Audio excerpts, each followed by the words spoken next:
Good day, erudite scholars and learners. I hereby welcome everyone to today's virtual tutors training. I remain my humble self, Adeyemi Abdulsalam Olatunji, your tutors for today. Today we'll be looking at the subject economics. We are going to look at the meaning of economics, importance, and types of economics.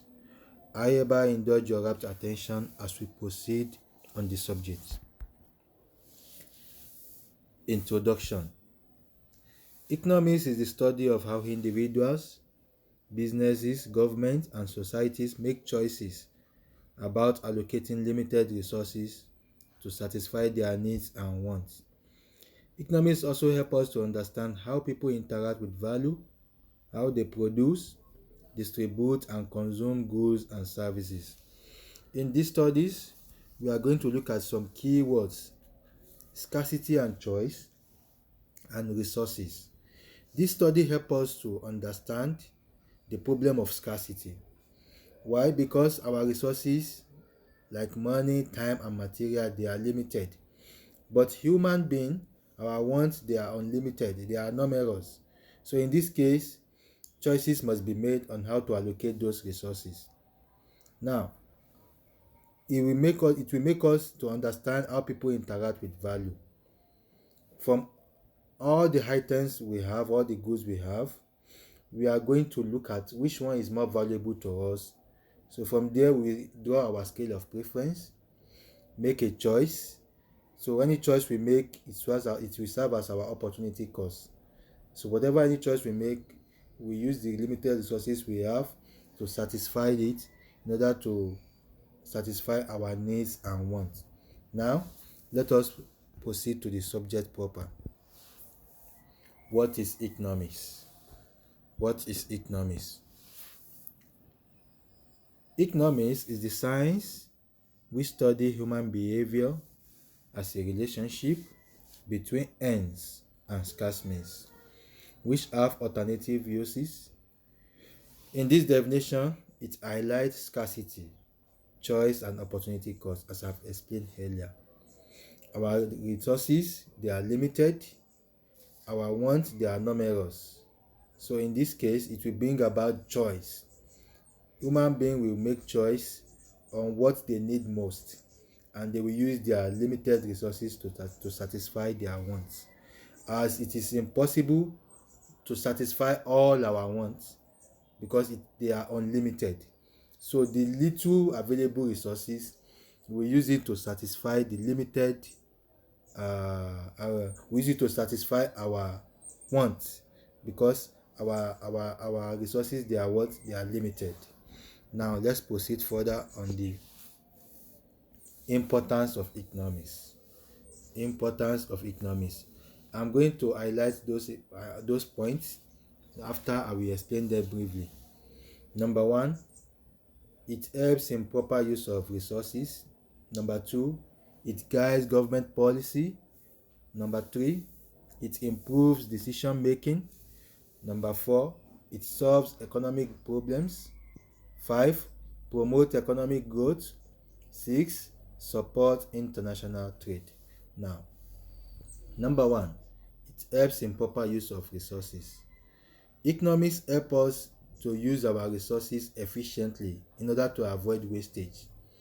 Our resources, they are limited, so it is important, it is essential, it is properly used to avoid wasting of resources, because our wants are numerous. So it is impossible to use the limited resources to satisfy all the wants. So it require it is necessary we use the resources properly and efficiently.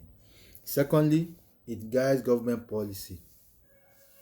This study guides government policy because it provides advice to government on budgeting, taxation, healthcare, education, and other social amenities.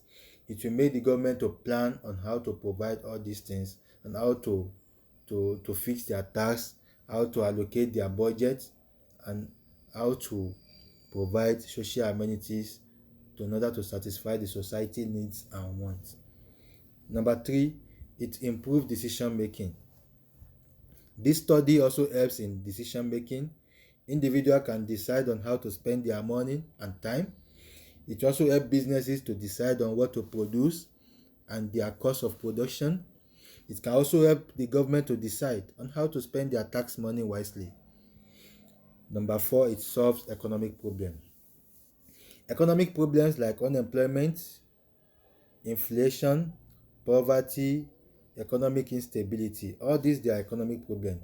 This study helps us to solve all the problems. The government will look at the society, how many people are unemployed. They provide jobs, they create a lot of jobs for people who are unemployed. The price of commodity in the market that are very high, they will look for ways to reduce the price of commodity in order to avoid inflation.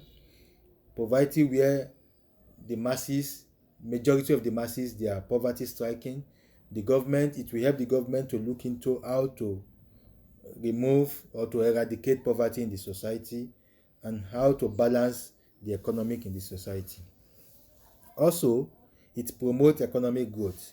This study also guides the policies that leads to higher income levels, job creation, and improving our standard of living. Also, it supports international trade. This study also improves bilateral relationship between two countries on how they can carry out trade from each other. Now, let's go to types of economies. We have different types of economies. Microeconomics, number 1, microeconomics. Number 2, macroeconomics. Number 3, positive economics. Number 4, normative economics. Now, let's look at those points one after the other. Microeconomics. From the word micro, it means a smaller unit. So, microeconomics deal with individual units like household, firms, market. It focuses on the price of commodities, demand and supply, consumer behavior, production and cost. Example is how to control, or why does the price of control the petrol rise? How do the consumer choose between products? All this thing has to do with microeconomics. Number 2, macroeconomics. Macro has to do with large, something that covers a large something. This focuses on economy as a whole.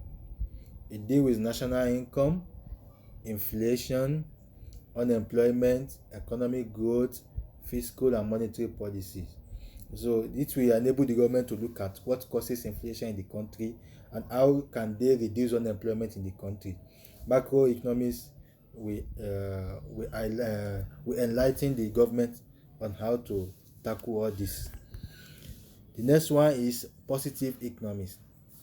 This describes what is based on fact and data. For example, an increase in interest rates that will reduce the consumer spending. In a situation whereby consumers are spending more on goods and services, these economies will look at how they can increase this interest rate that will reduce the way the consumer they are spending their limited resources. Also, we have normative economics.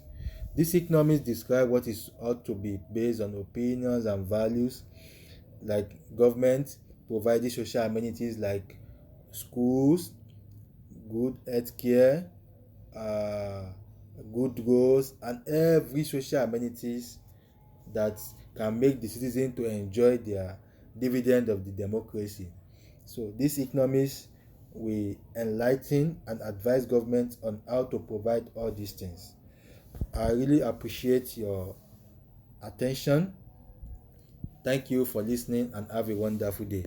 I still remain your humble self, Adeyemi Abdulsalam Olatunji, your erudite tutor. So have a nice day. Thank you.